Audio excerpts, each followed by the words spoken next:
नमस्कार, स्वागत है आप सबका हमारे खास कार्यक्रम देश देशांतर में। मैं हूं कवीन सचान। देश देशांतर में आज बात होगी भारत अमेरिका के रिश्तों की। प्रधानमंत्री नरेंद्र मोदी अमेरिका की यात्रा पर हैं और उनकी मुलाकात वहां पर राष्ट्रपति डोनाल्ड ट्रंप से होगी। देखना अहम होगा कि दोनों की मुलाकात के बाद किस तरीके से रिश्तों को नई ऊंचाइयों पर ले जाने की कोशिश होती है। जिन बड़े मुद्दों पर नजरें होंगी, यानी कि रक्षा सौदों से लेकर H-1B वीज़ा और साथ ही साथ व्यापार, इन पर क्या कुछ नई बातें सामने निकल कर आती हैं।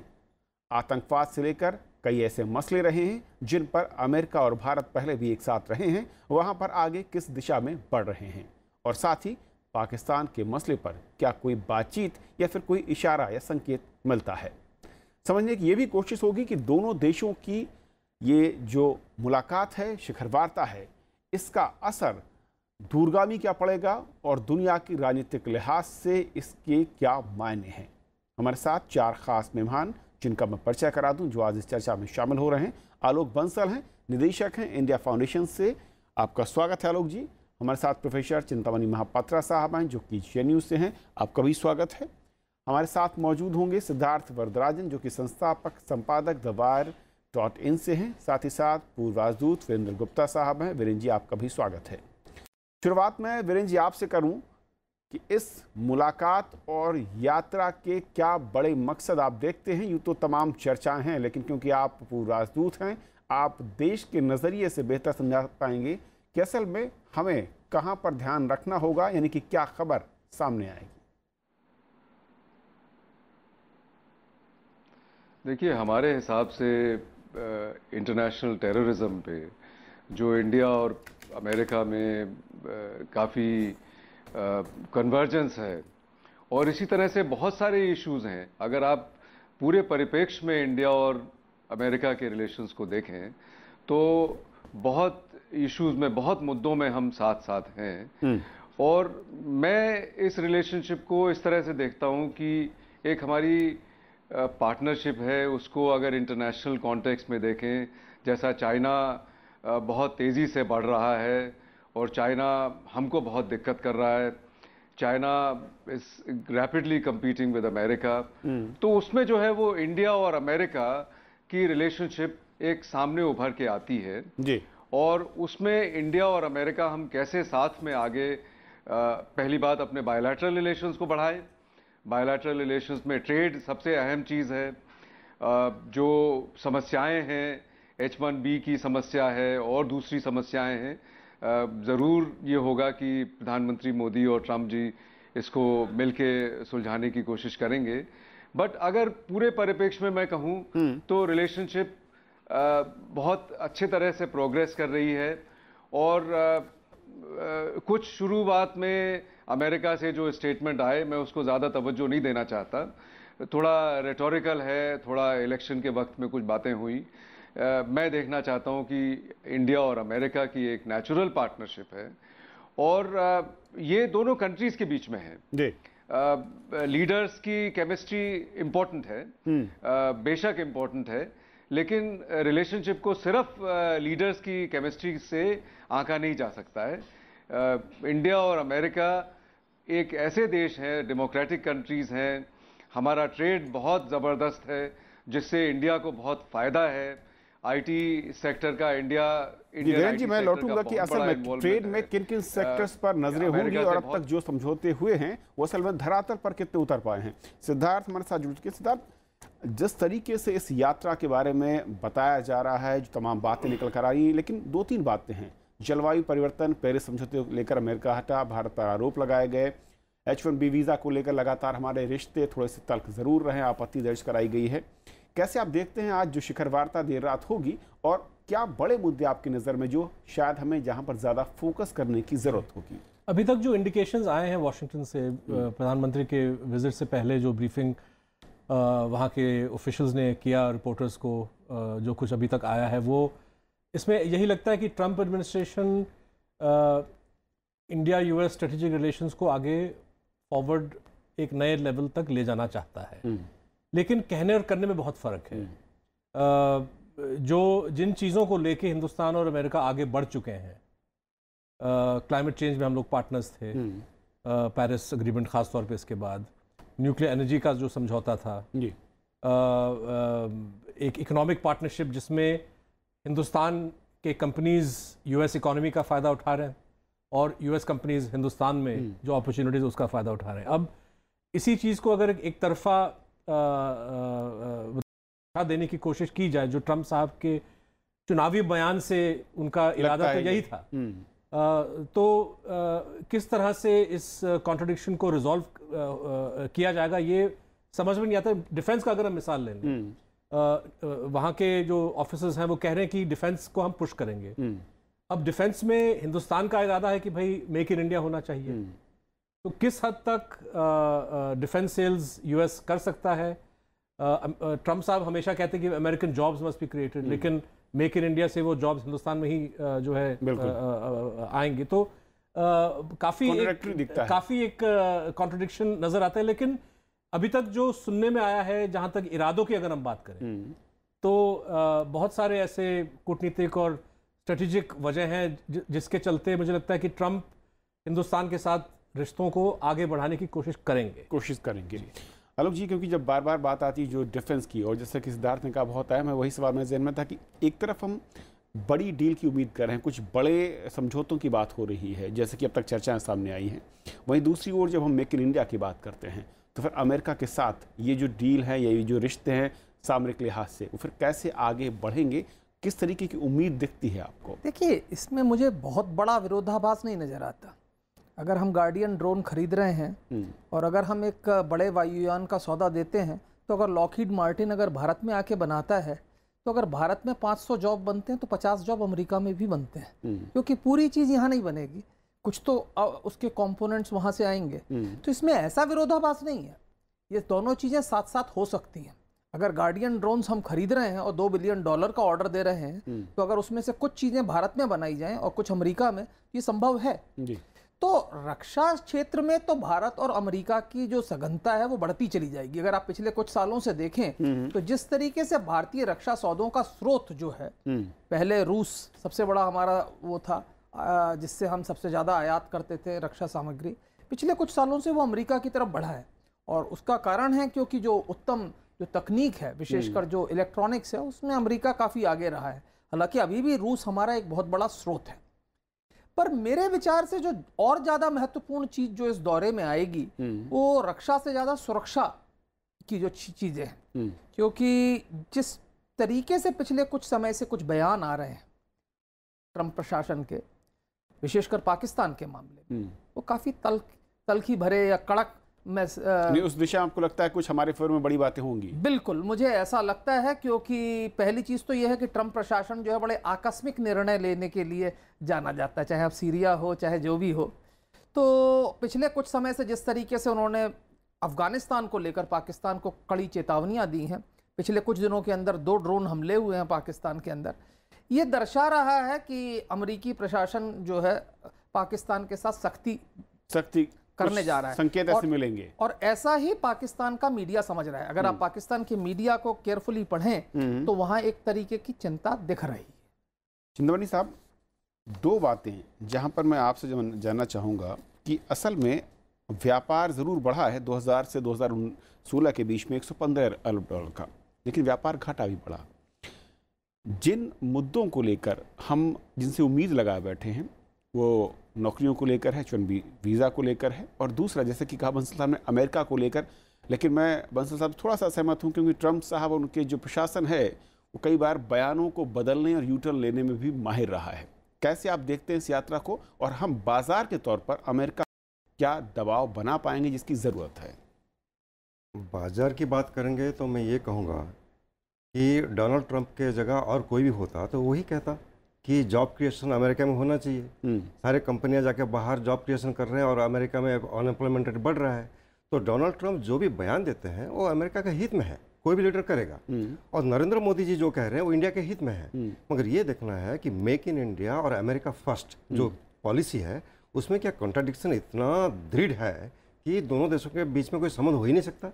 मुझे लगता है कि इसमें कोई भी कॉन्ट्राडिक्शन नहीं है। नरेंद्र मोदी ने एक साइंड आर्टिकल लिखा है वॉल स्ट्रीट जर्नल में, उसमें साफ साफ ये कह रहे हैं कि किस तरह से अगर भारत और अमेरिका के बीच आर्थिक संबंध को आगे बढ़ाया जाए तो अमेरिका के हित में भी है, इंडिया के हित में भी है। 7,000 गिन के बताया है, 7,000 ऐसे स्टेप्स लिया गया है जिसमें doing business in India easy हो जाएगा। ठीक है। और फिर उन्होंने ये भी कहा है जो 100 सिटीज स्मार्ट सिटीज की बात कर रहे हैं और बाकी make in India, digital India etcetera जो कर रहे हैं, उसमें अमेरिकन कंपनी भी आके उसका फ़ायदा उठा सकते हैं। तो मुझे लगता नहीं कि अमेरिका फर्स्ट तो बोल दिया, मगर अमेरिका फर्स्ट का मतलब ये नहीं है कि सिर्फ अमेरिकन लोगों ने अमेरिकन कंपनी के सहारे अमेरिकन जॉब लेके ऐसा चीज़ें प्रोड्यूस करेंगे, सिर्फ अमेरिकन खरीदेंगे, ऐसा तो नहीं है। अमेरिका को वही चीज़ें बाहर भी बेचना पड़ेगा। तो इसलिए मुझे लगता है कि ये विन विन सिचुएशन देखेंगे, इसमें कॉन्ट्राडिक्शन कोई नहीं होने वाला है। जहाँ भी है उसको कैसे रिजॉल्व करें उसकी दिशा में बातचीत होगी। वीरेंद्र जी, जिस तरीके से संकेत जो खबरें फिलहाल आ रही कि एक प्रेस कॉन्फ्रेंस होगी और मोदी साहब के बारे में कहा जा रहा है कि ऐसे पहले गैर अमेरिकी कोई है राष्ट्रपति या फिर प्रधानमंत्री जो कि व्हाइट हाउस में इतना लंबा वक्त गुजारेंगे। ये जो है संकेत, ये महज दो शख्सियत के बीच एक, मैं कहूँ कि अंडरस्टैंडिंग को लेकर है या फिर दो राष्ट्रों के बीच बढ़ते रिश्तों या मजबूती की तरफ ये इशारा करेंगे। ये देखिए, इंडिया और अमेरिका के रिलेशंस तरक्की पे है और ये इस चीज़ को इशारा करते हैं।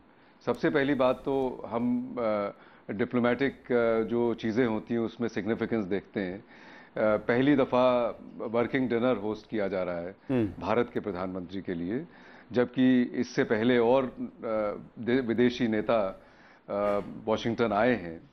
तो ये इस चीज़ को दर्शाता है कि अमेरिका इंडिया के रिलेशंस को बहुत तवज्जो देता है और ये बहुत खुशी की बात है हमारे लिए, क्योंकि अमेरिका एक ऐसा पार्टनर है।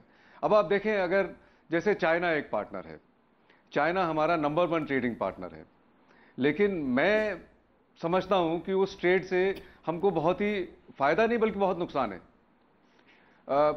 क्योंकि कितना ट्रेड डेफिसिट है, $50 बिलियन का ट्रेड डेफिसिट है हमारा अमेरिका के अगेंस्ट, चाइना के साथ। अमेरिका के उसमें हमारे उस ट्रेड से गुड्स में, सर्विसेज में, सब में हमको फ़ायदा है। तो मौका मिलेगा कि हम अपने रिश्तों को और बढ़ाएं आगे। अब जैसे क्लाइमेट चेंज की बात करी, तो ये ग्लोबल लेवल पे बहुत बड़े बड़े मुद्दे हैं और मैं समझता हूं कि वो इशू ज़रूर बात होगी, इस पे चर्चा होगी, एक्सचेंज ऑफ व्यूज़ होगा, बट हमको इन इश्यूज़ पे अपना बहुत ज़्यादा वक्त ज़ाया करने की ज़रूरत नहीं है। हमारी प्रायोरिटी ये है कि इंडिया और अमेरिका के बायलैटरल रिलेशंस, जिससे हमारे देश को फ़ायदा हो।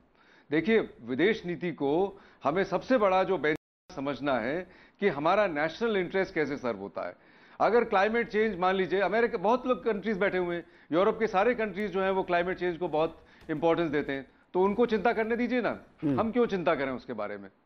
हमारे लिए और बहुत बड़े बड़े मुद्दे हैं, इंटरनेशनल टेररिज्म है, जैसा आलोक जी ने बताया, और वो मेक इन इंडिया हमारे लिए बहुत इंपॉर्टेंट है। और जैसा और पहले लोगों ने बताया, कोई विरोधाभास नहीं दिखता है। अगर जो हमारे नियम हैं कि हमारे यहाँ अगर कोई मार्केट इस्तेमाल करना चाहता है, इंडिया का मार्केट, तो that country will have to play by India's rules. हमारे रेगुलेशंस ये हैं कि भाई आप बड़ा सौदा हमको बेचोगे तो इंडिया में बनाओ। ये हमारी डिफेंस डील्स में ऑफसेट भी होता है, तो अगर मैन्युफैक्चरिंग आपको करनी पड़ेगी इंडिया में, तभी आगे मार्केट मिलेगा। तो American companies will have to play by our rules and there is nothing wrong in it. जी सिद्धार्थ, क्या आप एग्री दिख रहे हैं? और जिस तरीके से ट्रंप साहब एक ट्वीट करते हैं कि भारत सच्चा मित्र है, लेकिन मित्रता के साथ जिन मुद्दों पर एक एज अ कंट्री भारत असहमति जताता है, क्या उन मुद्दों को एक तरफ रख के हम रिश्तों को आगे बढ़ने की कोशिश करेंगे? वो ज़्यादा फ्रूटफुल है राजनीतिक लिहाज से? देखिए, मुझे लगता है कि सिंबलिज्म और ट्वीट्स वगैरह इन चीज़ों में हमको जाना नहीं चाहिए, क्योंकि ये एक तरह से एक आउटवर्ड सिग्नलिंग होता है। जाहिर है कि ट्वीट जो है एक विज़िट से पहले वार्मथ का ही इजहार उसमें होगा, तो मैं ज़्यादा इन चीज़ों को, या बैंक्वेट है नहीं है, इन चीज़ों को मैं ज़्यादा इसमें तवज्जो नहीं दूंगा, ज़्यादा ध्यान नहीं दूंगा इन चीज़ों को। लेकिन सवाल उठता है कि जैसे क्लाइमेट चेंज का जो इशू है, वैसे साहब ने इस चीज़ को उठाया ये भारत के लिए इसीलिए अहमियत रखता है क्योंकि हमको टेक्नोलॉजी चाहिए, जैसे क्लीन टेक्नोलॉजी, रिन्यूएबल्स जो हैं। पेरिस एग्रीमेंट के चलते हिंदुस्तान ने कुछ ऐसे कमिटमेंट्स किए जो हिंदुस्तान के फ़ायदा में थे, दुनिया के फ़ायदे में थे, लेकिन उसको इम्प्लीमेंट करने के लिए एक अमेरिकन कमिटमेंट की भी ज़रूरत थी, जिससे जो है ट्रम्प साहब मुकर रहे हैं। तो ये एक इशू है। दूसरा, अगर हम सुरक्षा की बात करें, पाकिस्तान की बात करें, हमको ये नहीं भूलना चाहिए कि ट्रम्प साहब की जो नीतियां अभी तक 100 दिनों के बाद नजर आई हैं, चुनाव में बहुत कुछ उन्होंने कहा, लेकिन सीरिया को ले लीजिए, रूस के प्रति अमेरिका को जो पॉलिसी है, डीप स्टेट जो अमेरिका का डीप स्टेट है, वो आखिरकार डीप स्टेट का ही जो व्यू है वो आगे बढ़ता है। तो डीप स्टेट का व्यू पाकिस्तान के हवाले से क्या है वो हम अच्छी तरह समझते हैं। पाकिस्तान की अहमियत है, एक पोजीशन है, क्या वो पोजीशन हमारे फेवर में बदलने वाला हो सकता है कि बदले, हिंदुस्तान को कोशिश करना चाहिए, लेकिन कोई ज़्यादा उम्मीद करना भी मुझे लगता है कि ठीक नहीं होगा। तीसरी बात कि अगर हम आर्थिक रिश्तों की बात करें, जनाब हकीकत यह है कि 3 साल से वही राग हम गा रहे हैं कि इतने रिफॉर्म हुए, इतना ये हुआ, 7,000 6,000 जो भी है, लेकिन अमेरिकन कंपनीज ने इस चीज़ को करीब से देखा है और उन्होंने इसमें कोई बहुत ज़्यादा कॉन्फिडेंस नहीं जताया। यानी कि कोई जो एक मतलब अगर हम स्मार्ट सिटीज़ की बात करें तो एक पूरा डेलीगेशन को अमेरिकन कंपनीज का विशाखापट्टनम उनको ले जाया गया, प्रेजेंटेशन बाकायदा उनके सामने की गई। एंड में उन्होंने कहा कि अच्छा, उन्होंने सिटी गवर्नमेंट से पूछा कि आप कितना खर्च करने वाले हैं, मतलब कि हमको कितने कॉन्ट्रैक्ट्स मिलने वाले हैं, और सिटी ने कहा कि नहीं, हमारे पास पैसे नहीं है, पैसे आप लाएंगे।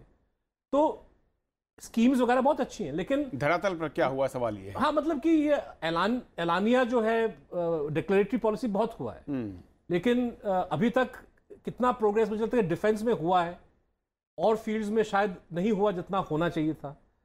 और confidence level for one reason or the other, मतलब मुझे लगता है कि अमेरिकन कंपनीज भी जो है एक ओपन गेम नहीं खेल रहे हैं, लेकिन इतना आसान नहीं होगा ये कहना कि भाई इकोनॉमिक पार्टनरशिप को आगे बढ़ाते हुए रिश्ते को हम आगे बढ़ाएंगे। जी आलोक जी, क्या वाकई, क्योंकि मैं पढ़ रहा था आंकड़े, जब देखिए कविन जी, ऐसा है, एक सेकंड में बुरा जो देखन मैं चला, बुरा ना मिलिया कोई, तो जो दिल खोजा अपना मुझसा बुरा नहीं, लेकिन कुछ आंकड़े, अगर आप बुराई देखते रहेंगे तो बुराई दिखेगा। ओबामा साहब के दौरान जब वो आए थे, कई बड़ी घोषणाएं हुई थी, उसमें से 27 में से मैं देख रहा था सिर्फ 23 हैं जिन पर कोई भी काम नहीं हुआ।